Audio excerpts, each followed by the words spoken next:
We all want to learn and grow, right? But sometimes it can feel, well, honestly, it can feel overwhelming. So today we're going to simplify things, zoom in, and just focus on one key area for personal growth: And that is, optimism and positivity. Now you might think, hold on, aren't those pretty much the same thing? But the truth is these two concepts, while related, are actually quite distinct. they really are. They have different functions, and understanding the nuances of each can be incredibly beneficial. Exactly. Today we're going to take a deep dive into optimism and positivity. We'll explore how these concepts differ, how they interact, and how they can work together. Absolutely. Think of this as a practical roadmap for developing a more balanced, resilient outlook. I like that.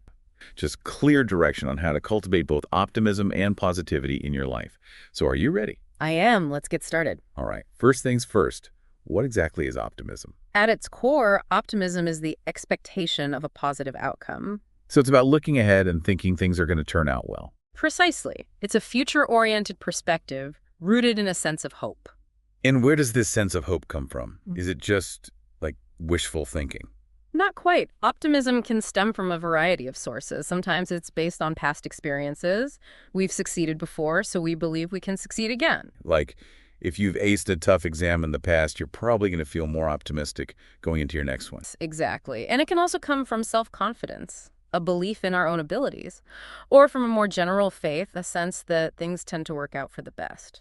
That makes sense. And I imagine optimism plays a huge role in all sorts of achievements. Absolutely. You see it in entrepreneurs who take a chance and start their own businesses, and athletes who push their physical limits. In artists, writers, musicians who pour their hearts into their creative work. That's right. Optimism fuels ambition, it encourages us to take risks, and it often gives us that extra push to keep going even when things get tough. But it's not always sunshine and rainbows, is it? I mean, there has to be a downside to too much optimism, right? There is. We often refer to this as toxic optimism, and it can actually be quite detrimental. What does that look like, toxic optimism? Well, it's essentially an over-reliance on positive expectations to the point where we ignore potential difficulties or risks. So someone with toxic optimism might be so focused on the desired outcome that they don't adequately prepare for setbacks. Exactly. They might dismiss warning signs or avoid taking necessary precautions. And I can see how that could lead to some serious disappointment, even disillusionment, when those setbacks inevitably occur. It absolutely can. In those cases, optimism without a dose of realism can actually be quite harmful. So that brings us to positivity. How does positivity differ from optimism? While optimism is focused on the future, positivity is rooted in the present. So it's not about expecting things to go well. It's about what? Approaching the current situation with a constructive mindset. Precisely. It's about making the best of whatever circumstances we find ourselves in. It's interesting. It seems like positivity is more about choice, about choosing to focus on the good, choosing to look for solutions. Yes, very much so. Positivity isn't about denying difficulties. It's about approaching challenges with a mindset that seeks opportunities for growth, learning even gratitude. That's a powerful perspective. It's not about pretending everything is perfect. It's about recognizing that even in difficult situations, there are still things to appreciate, things to learn from. And that can make a huge difference in how we cope with stress, adversity, and setbacks. Right. Instead of getting bogged down by negativity or giving into despair, a positive mindset can help us bounce back more quickly. Exactly. And just like optimism can become toxic, so can positivity. Toxic positivity. I've heard that term before. Can you explain what that means? Well, it's essentially the pressure to be positive all the time, no matter what. So if someone experiencing a genuine loss or going through a really tough time is expected to just slap a smile on and pretend everything's fine. It can feel that way, and it can actually be very invalidating and damaging. Because it's denying the legitimacy of their feelings. It's saying your sadness, your anger, your grief, those aren't welcome here. Right, and bottling up those emotions doesn't make them go away. It can actually lead to a whole host of problems down the line. So where do we go from here? We've got optimism focused on a positive future and positivity rooted in a constructive present. But both can become harmful if taken to an extreme. That's right. The key is to find a balance, a synthesis of the two. That's where optimistic realism comes in. What exactly does that involve? Optimistic realism integrates the hopeful anticipation of optimism with the grounded perspective of positivity. So it's about maintaining a hopeful outlook while also acknowledging reality and preparing for potential challenges. Exactly. It's not about naive optimism or forced positivity. It's about embracing both hope and pragmatism. And how do we actually cultivate this optimistic realism? Well, it starts with acknowledging reality. That means facing our current situation honestly, without denial or sugarcoating. So step one is to take a clear-eyed look at where we are, warts and all. Precisely. We need to assess our challenges and resources without minimizing or exaggerating. That clarity gives us a solid foundation to build on.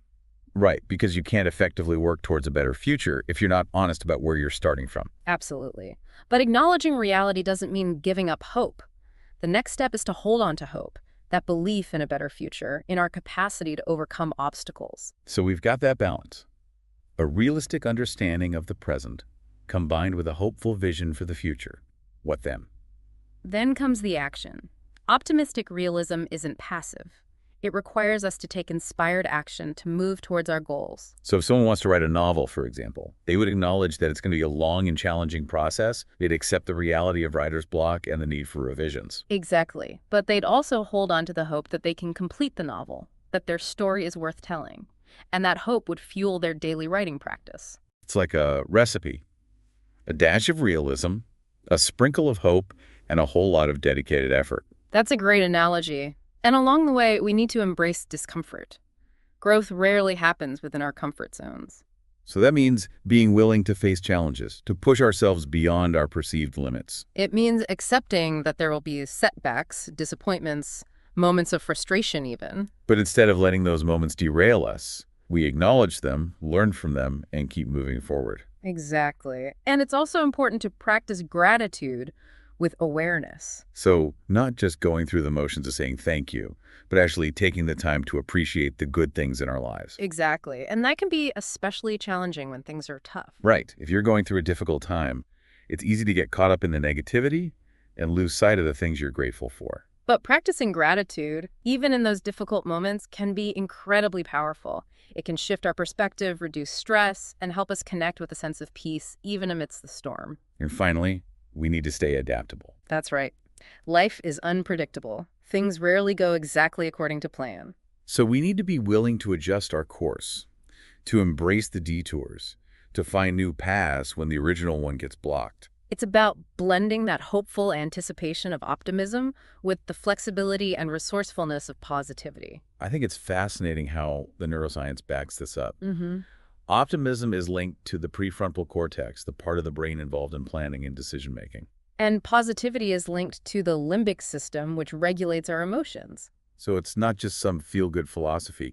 There's a real biological basis for why this balance is so important. And what's even more intriguing is that research suggests that consciously cultivating both optimism and positivity can actually strengthen the connections between these different brain regions. So we can actually rewire our brains to become more resilient, more emotionally intelligent. Exactly. The more we practice optimistic realism, the better we become at regulating our emotions and navigating challenges and making sound decisions. So it's not about choosing between optimism and positivity.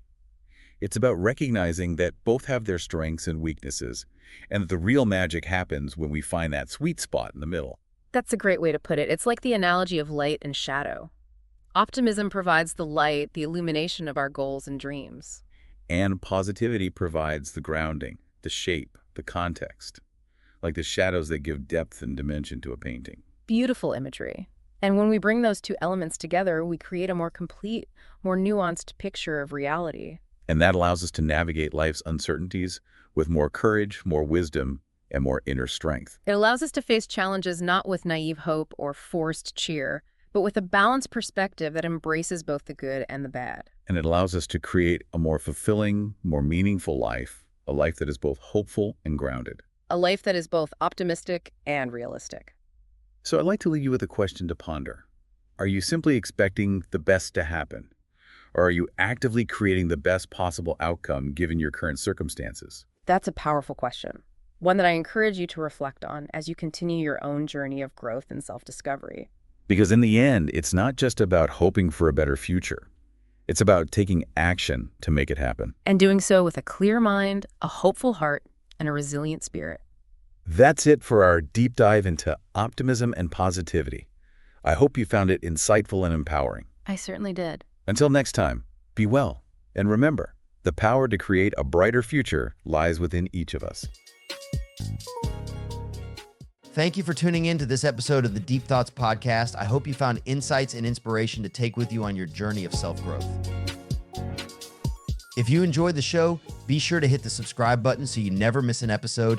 And don't forget to follow us on social media to stay updated on new releases and exclusive content. See you next time, where we'll continue to help you grow and explore your full potential.